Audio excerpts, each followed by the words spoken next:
it's me again. Okay, so remember, we were just talking about crazy Uncle George. So, we knew he ran away to the army to be a drummer boy.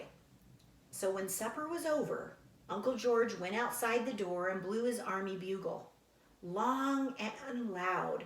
I don't know if you've ever heard a bugle be played, but on some movies it goes. If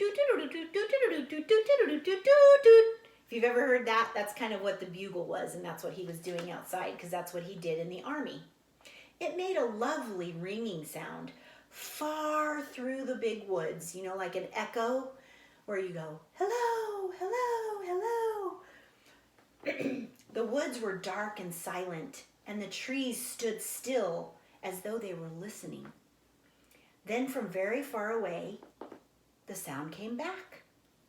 Thin and clear and small, a little bugle answering the big one. Listen, Uncle George said. Isn't that pretty? Laura looked at him, but she didn't say anything. And when Uncle George stopped blowing the bugle, she ran in the house. Ma and Grandma cleared away the dishes and washed them and swept the hearth, while Aunt Dosha and Aunt Ruby made themselves pretty in their room.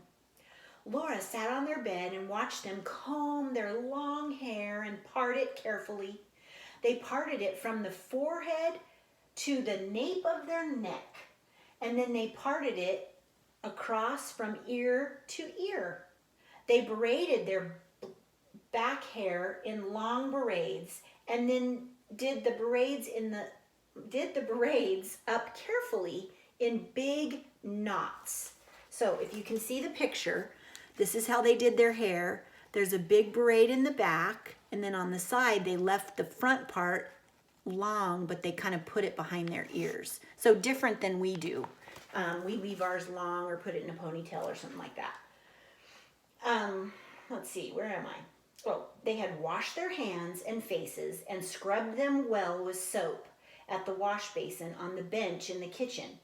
They used store soap, not the slimy, soft, dark brown soap that Grandma made, and kept it in a big jar to use just for common everyday use. They used the good store soap to wash their face to get ready for this party.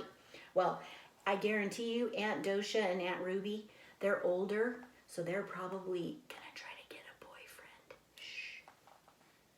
So they have to be clean. They fussed for a long time in front with their hair in front of the mirror, holding up the lamp and looking at their hair in the little looking glass that hung on the log wall.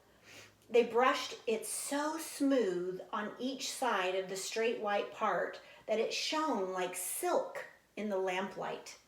The little puff on each side shone too, and the ends were coiled and twisted neatly behind the big knot in the back.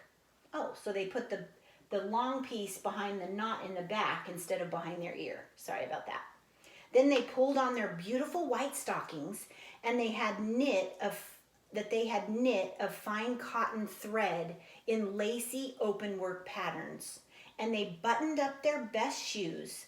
They helped each other with their corsets.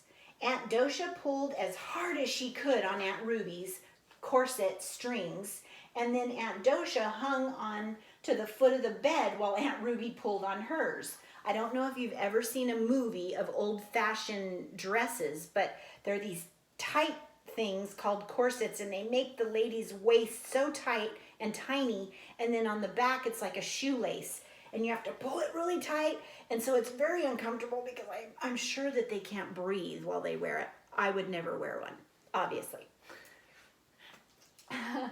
Pull, Ruby, pull, Aunt Dosha said, breathing less. Pull harder. So Aunt Ruby braced her feet and pulled harder to tighten Aunt Dosha's corset. Aunt Dosha kept measuring her waist with her hands, and at last she gasped.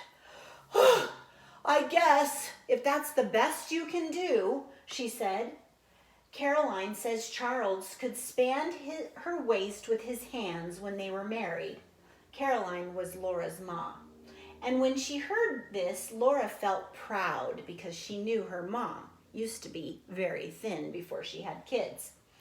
Then Aunt Ruby and Aunt Dosha put on their flannel petticoats and their plain petticoats and their stiff starched white petticoats with knitted lace all around, and they put on their beautiful dresses. So in other words, they were getting beautiful for this dance that was coming.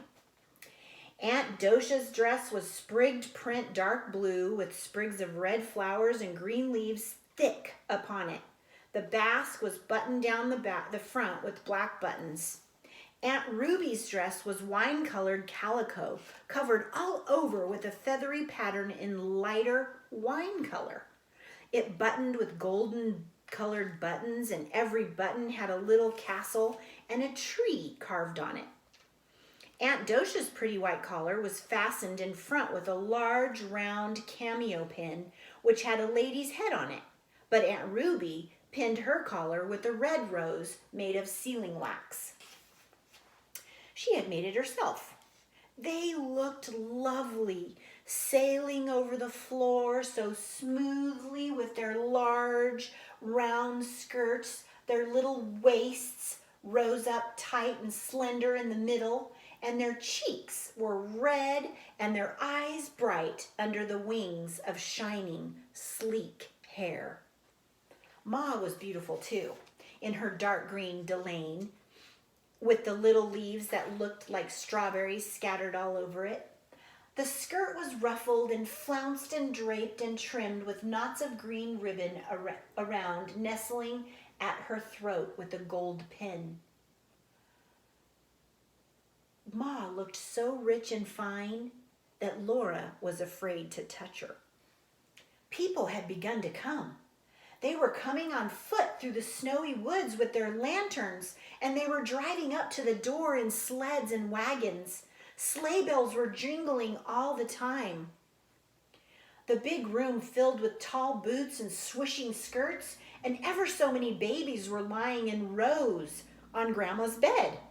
Uncle James and Aunt Libby had come with their little girl, whose name was Laura Ingalls too.